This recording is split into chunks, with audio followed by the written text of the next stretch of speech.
Welcome to easy cooking Tamil. Hi friends, இன்றைக்கி நம்மளோட வீடியோவில் காலிஃப்ளவர் கிரேவி எப்படி பண்ணுறது அப்படின்னு பார்க்கலாம். அதுக்கு முன்னாடி நம்மளோட சேனலில் நீங்கள் என்ன சப்ஸ்கிரைப் பண்ணலைன்னா ரெட் கலர் சப்ஸ்கிரைப் பட்டனை கிளிக் பண்ணி சப்ஸ்கிரைப் பண்ணுங்கள். கூடவே வேறு பெல் ஐக்கானையும் கிளிக் பண்ணிக்கோங்க. நாங்கள் அப்டேட் பண்ணுற வீடியோவை உடனுக்குடனே நோட்டிஃபிகேஷனில் தெரிஞ்சுக்கலாம். காலிஃப்ளவர் கிரேவி பண்ணுறதுக்கு என்னெல்லாம் தேவை அப்படின்னு பார்க்கலாம்.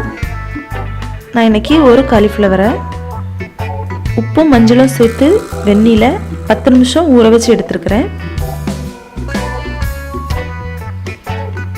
1 கப் பச்சை பட்டாணியை 3/4 அளவு வேக வச்சு எடுத்துருக்கிறேன். ஒரு பெரிய வெங்காயம், ஒரு தக்காளி, 1/2 கப் துருவின தேங்காய்,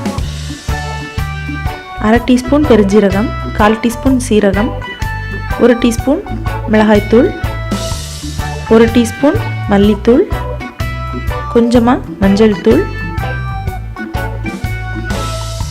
1/2 டீஸ்பூன் கரம் மசாலா, கொஞ்சம் கொத்தமல்லி, தேவையான அளவு உப்பு, கொஞ்சம் கருவேப்பிலை, ஒரு பச்சை மிளகாய், கொஞ்சம் ஆயில்.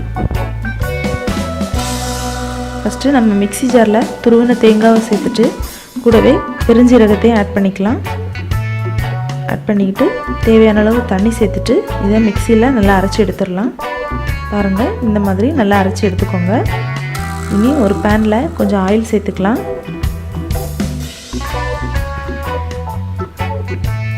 ஆயில் சூடானதும் ஜீரகத்தை ஆட் பண்ணிக்கலாம். ஜீரகம் கொஞ்சம் பொரிஞ்சு வரட்டும். இந்த டைமில் நம்ம கருவேப்பிலை ஆட் பண்ணிக்கலாம். கருவேப்பிலை லைட்டாக பொரிஞ்சதும் வெட்டி வச்சுருக்கிற வெங்காயத்தை உள்ளே சேர்த்துடலாம். வெங்காயம் வதங்குறதுக்காக கொஞ்சமாக உப்பு சேர்த்துக்கலாம். அப்போ அது சீக்கிரமாகவே வதங்கிடும். கொஞ்சம் பொன்னிறம் ஆகிறது வரைக்கும் நல்லா வதக்கிக்கோங்க.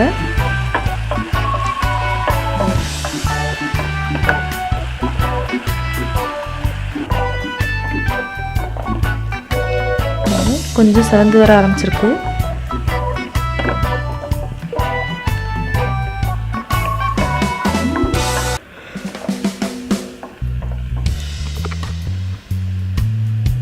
பாருங்கள், இந்த அளவுக்கு வந்தால் போதும். செவந்திருக்கு பார்த்தீங்களா? இந்த டைமில் நம்ம வெட்டி வச்சுருக்கிற தக்காளியை உள்ளே சேர்த்துடலாம்.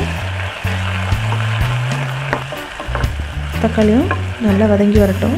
இப்போ பாதி அளவு தக்காளி பேஸ்ட் மாதிரி ஆக ஆரம்பிக்குது. இந்த டைமில் நாம் மிளகாய் உள்ளே சேர்த்துட்டு இன்னும் நல்லா வதக்கிக்கலாம். இன்னும் கொஞ்சம் தக்காளி நல்ல பேஸ்ட் மாதிரி ஆகணும்.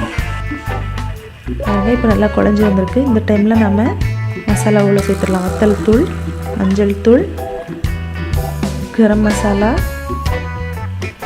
மல்லித்தூள் எல்லாத்தையும் உள்ளே சேர்த்துடலாம். சேர்த்துட்டு இதை மறுபடியும் கிளறி விட்டுக்கோங்க. மசாலா சேர்த்த உடனே அடி பிடிக்கும், அதனால் கொஞ்சமாக தண்ணி சேர்த்துக்கோங்க. சேர்த்துட்டு இப்போ இதை நல்லா கிளறி விட்டுக்கோங்க.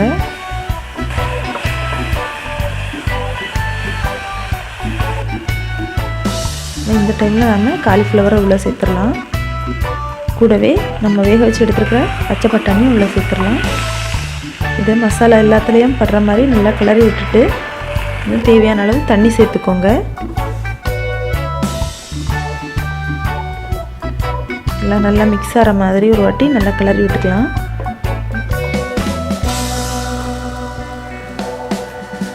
நல்லா கொதிக்குது. இந்த டைமில் நாம் அரைச்சி வச்சுருக்கிற தேங்காவை உள்ளே சேர்த்துடலாம். நல்லா கலந்து விட்டுக்கலாம். நல்லா கொதிக்குது. இந்த டைமில் நீங்கள் தேவையான அளவு உப்பு சேர்த்துக்கோங்க. ஏன்னா நம்ம வெங்காயம் வதங்குறதுக்கு உப்பு சேர்த்துருக்கோம், காலிஃப்ளவரில் உப்பு சேர்த்துருக்கோம், கடலை வேக வைக்கும்போதும் உப்பு சேர்த்துருக்கோம். அதனால் நீங்கள் பார்த்து தேவையான அளவுக்கு உப்பு சேர்த்துக்கோங்க. ஃபஸ்ட்டில் அதிகமாக போட்டுறாதீங்க.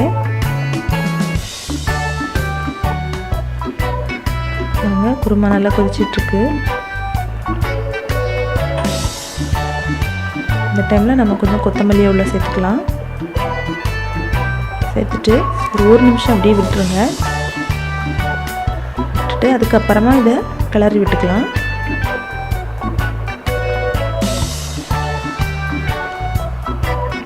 இனி இதை ஒரு வாட்டி கிளறி விட்டுக்கலாம்.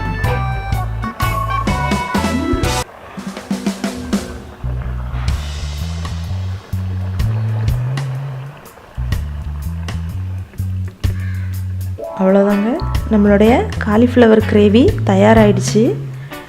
இது பண்ணுறது ஈஸியான வேலை தான். பாருங்கள், இந்த மாதிரி பச்சை பட்டாணியெல்லாம் சேர்த்து பண்ணும்போது தோசை, இட்லி, ஆப்பம் இதுக்கெல்லாம் வச்சு சாப்பிட்றதுக்கு சூப்பராக இருக்கும், வித்தியாசமாகவும் இருக்கும். நீங்களும் இதை வீட்டில் ட்ரை பண்ணி பாருங்கள். நம்ம டெய்லி சாம்பார், சட்னி அப்படி வச்சு சாப்பிட்றதுக்கு இந்த மாதிரி குருமா வச்சு சாப்பிட்டோன்னா டிஃப்ரெண்ட்டாக டேஸ்டியாக இருக்கும். நீங்களும் இதை வீட்டில் ட்ரை பண்ணுங்கள். இந்த வீடியோ உங்களுக்கு பிடிச்சிருந்து அப்படின்னா லைக் பண்ணுங்கள். மறக்காமல் இந்த வீடியோவை உங்கள் ஃப்ரெண்ட்ஸுக்கு ஷேர் பண்ணுங்கள்.